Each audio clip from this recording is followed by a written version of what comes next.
था, पहाड़ से टूट कर गिरा। इस पत्थर ने मूरत के लोहे और मिट्टी के पांव पर ऐसी झरब लगाई कि वो पूरी मूरत चकनाचूर हो गई। सोना, चांदी, तांबा और लोहा सब रेत बनकर हवा में उड़ गए, लेकिन वो पत्थर खुद एक अजीम पहाड़ बन गया और पूरी जमीन पर फैल गया। जब अपना ख्वाब बादशाह ने सुना तो वो हैरान हो गया। अब वक्त था ताबीर का। दानियाल अलैहिस्सलाम ने बताया कि यह मूरत दुनिया की आने वाली अजीम सल्तनतों की निशानी है। सोने का सर खुद बख्त नसर की सल्तनत बाबिल थी और उसके बाद आने वाली धातुएं फारस, यूनान और रूमी सल्तनत की अलामत थीं। लेकिन वो पत्थर अल्लाह की वो आखिरी सल्तनत थी जो तमाम जुल्म के बुतों को पाश पाश कर देगी और क़यामत तक कायम रहेगी। बख्त नसर, जो एक जाबिर बादशाह था, दानियाल अलैहिस्सलाम की इस रूहानी ताकत के आगे ढेर हो गया। उसने अपने तख्त से उतरकर अल्लाह के नबी को सजदा करने की कोशिश की और एतराफ़ किया कि बेशक तेरा खुदा ही खुदाओं का खुदा है। लेकिन दोस्तों, महल की इस इज्जत और शोहरत के पीछे एक बहुत बड़ा तूफान परवरिश पा रहा था। बख्त नसर के दरबारी और जादूगर, जिनकी जान तो बच गई थी लेकिन जिनकी इज्जत खाक में मिल गई थी, वो अब दानियाल अलैहिस्सलाम के खून के प्यासे हो चुके थे। उन्होंने एक ऐसी साजिश तैयार की जिसका अंजाम सिर्फ और सिर्फ मौत था। दोस्तों, महल के तारीख गोशों में खुसर फुसर शुरू हो गई।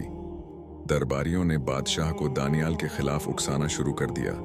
वो दरबारी जो कल तक दानियाल अलैहिस्सलाम के जूते सीधे करने के लायक नहीं थे, अब उनके खून के प्यासे हो गए थे।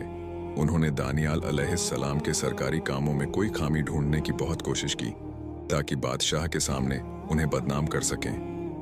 मगर दानियाल अलैहिस्सलाम एक इंतहाई ईमानदार, दयानतदार और काबिल मुंतजिम थे। उनके दामन पर करप्शन या गफलत का कोई दाग नहीं मिला।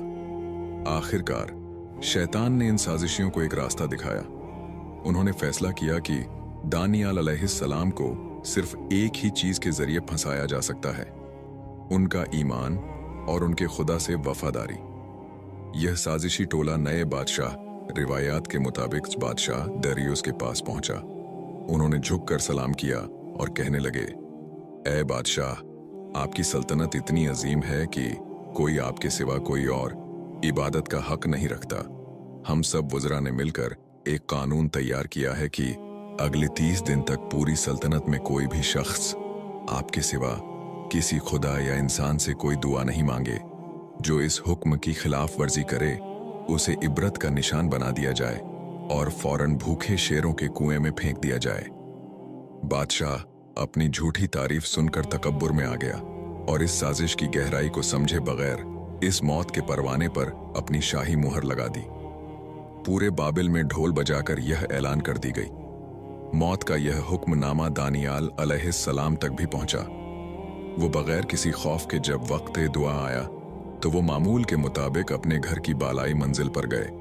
उन्होंने किसी खौफ के बगैर वो खिड़की खोली जिसका रुख यरूशलेम, बैतुल मुकद्दस की तरफ था, और हसब मामूल दिन में 3 बार अपने रब के हुजूर सजदा रेज हो गए। उन्होंने छुपाने की कोई कोशिश नहीं की। वो खुल्लम खुल्ला अपने रब को पुकार रहे थे। साजिशी तो इसी ताक में बैठे थे। जैसे ही उन्होंने दानियाल अलैहिस्सलाम को सजदे में गिरते देखा, उनकी आंखों में शैतानी चमक आ गई। वो दौड़े दौड़े बादशाह के पास पहुंचे और कहा, ऐ बादशाह, क्या आपने हुक्म जारी नहीं किया था? देखिए, इस यहूदी कैदी दानियाल ने आपके कानून को पैरों तले रौंद दिया है। वो अब भी अपने खुदा को पुकार रहा है। बादशाह को दानियाल अलैहिस्सलाम से बड़ी मोहब्बत थी क्योंकि वो एक ईमानदार मुशीर थे। बादशाह सारा दिन परेशानी में टहलता रहा, कोई रास्ता निकालने की कोशिश करता रहा, लेकिन दरबारियों का दबाव बढ़ता गया। सूरज गरूब हो रहा था और साथ ही दानियाल अलैहिस्सलाम की जिंदगी का सूरज भी डूबता नजर आ रहा था। आखिरकार बादशाह ने बोझल दिल और नम आंखों के साथ हुक्म दे दिया। शाही सिपाही दानियाल अलैहिस्सलाम को गिरफ्तार करके ले गए। उन्हें शहर के इस खौफनाक वीराने में लाया गया जहां शेरों का कुआं था। कुएं के अंदर से भूखे शेरों की खौफनाक और दिल दहला देने वाली दहाड़ें सुनाई दे रही थीं, जिन्हें कई दिनों से भूखा रखा गया था ताकि वो शिकार को देखते ही उस पर टूट पड़ें। सिपाहियों ने दानियाल अलैहिस्सलाम को कुएं के किनारे पर खड़ा कर दिया। बादशाह भी वहां मौजूद था। उसने दानियाल अलैहिस्सलाम से कहा, ए दानियाल, शायद तेरा वो खुदा जिसकी तू इतनी खुलूस से इबादत करता है तुझे बचा ले। इसके साथ ही दानियाल अलैहिस्सलाम को इस अंधेरे मौत के गड्ढे में धकेल दिया गया। एक आवाज के साथ वो नीचे गिरे। ऊपर से एक भारी चट्टान लाकर कुएं का मुंह बंद कर दिया गया और इस पर बादशाह ने अपनी मुहर लगा दी ताकि कोई दानियाल अलैहिस्सलाम की मदद को न पहुंच सके। कुएं के अंदर खूब अंधेरा था। दानियाल अलैहिस्सलाम जब जमीन पर गिरे तो एक लम्हे के लिए सन्नाटा छा गया, लेकिन यह तूफान से पहले का सन्नाटा था। वो आदमखोर शेर आहिस्ता आहिस्ता अपने शिकार की तरफ बढ़ने लगे। दानियाल अलैहिस्सलाम अब इन दरिंदों के दरमियान बिल्कुल अकेले और निहत्थे थे। मगर फिर एक ऐसा मंजर सामने आया जिस पर यकीन करना मुश्किल है। वो शेर जो आम तौर पर किसी इंसान को देखते ही उस पर झपट पड़ते थे, वो दानियाल अलैहिस्सलाम के करीब आकर रुक गए। उनके जबड़े बंद हो गए और गुराहट की जगह एक अजीब सी आजजी ने ले ली। अल्लाह की कुदरत देखें कि वो शेर दानियाल अलैहिस्सलाम के इर्द गिर्द किसी मुहाफिज की तरह बैठ गए, जैसे वो उनके कदमों की मिट्टी को अपने लिए बाएं से बरकत समझ रहे हों। दूसरी तरफ महल में बादशाह की नींद उड़ चुकी थी। उसे रह रहकर दानियाल अलैहिस्सलाम का वो मासूम और नूरानी चेहरा याद आ रहा था। उसने रात भर न कुछ खाया न कोई मौसीकी सुनी। उसे अपने हुक्म पर पछतावा हो रहा था। वो बार बार खिड़की से बाहर आसमान की तरफ देख रहा था कि कब सुबह हो और वो इस हकीकत का सामना करे जिससे वो डर रहा था। कई दिन गुजर गए और दानियाल अलैहिस्सलाम इस गहरे कैद खाने में भूखे और प्यासे थे। मगर अल्लाह अपने प्यारों को तन्हा नहीं छोड़ता। यहाँ एक और ईमान अफरोज वाकया पेश आता है। रिवायत में मिलता है कि अल्लाह ताला ने एक और नबी हजरत इर्मिया अलैहिस्सलाम को, जो इस वक्त किसी दूसरे शहर बैतुल मुकद्दस के करीब में थे, हुक्म दिया कि दानियाल के लिए खाने और पानी का इंतजाम करो। हजरत इर्मिया अलैहिस्सलाम ने अर्ज की, या अल्लाह, मैं तो इस शहर में हूं और दानियाल तो बाबिल के गहरे कुएं में कैद हैं। मैं उन तक कैसे पहुंचूंगा? अल्लाह ने फरमाया, तुम बस खाना तैयार करो, पहुंचाना हमारा काम है। फिर अल्लाह ने एक फरिश्ते को भेजा जिसने चश्मे जदन में हजरत इर्मिया अलैहिस्सलाम को उनके खाने समेत बाबिल के इस कैद खाने तक पहुंचा दिया। जब दानियाल अलैहिस्सलाम ने अंधेरे में रोशनी देखी और अपने सामने खाना पाया तो उन्होंने हैरत से पूछा, यह किसने भेजा है? हजरत इर्मिया अलैहिस्सलाम ने जवाब दिया, तेरे रब ने तुझे याद फरमाया है। दानियाल अलैहिस्सलाम की आंखों में आंसू आ गए।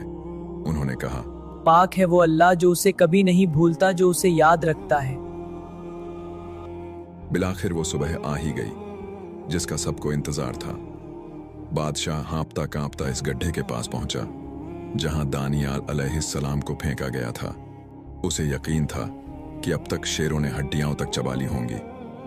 उसने लड़चती हुई आवाज में गड्ढे के मुंह पर पुकारा, ए दानियाल, ए जिंदा खुदा के बंदे, क्या तेरे खुदा ने, जिसकी तू हमेशा बंदगी करता है, तुझे शेरों से बचा लिया? गड्ढे की गहराई से एक पुरसुकून और जानदार आवाज आई, ए बादशाह, तू हमेशा जीता रहे। मेरे अल्लाह ने अपना फरिश्ता भेजा और इन शेरों के मुंह बंद कर दिए क्योंकि मैं उसके हुजूर बेगुनाह पाया गया। बादशाह के हुक्म पर फौरन वो भारी पत्थर हटाया गया। जब दानियाल अलैहिस्सलाम बाहर निकले तो लोग दंग रह गए। उनके लिबास पर एक खराश तक न थी, बल्कि उनका चेहरा पहले से भी ज्यादा रोशन था। बादशाह ने उन्हें गले से लगा लिया, लेकिन इंसाफ अभी बाकी था। बादशाह ने गुस्से में आकर हुक्म दिया कि वो तमाम साजिशी जिन्होंने दानियाल अलैहिस्सलाम के खिलाफ जाल बुना था, उन्हें उनकी बीवी बच्चों समेत इसी गड्ढे में फेंक दिया जाए। रिवायत कहती है कि अभी वो लोग गड्ढे के फर्श तक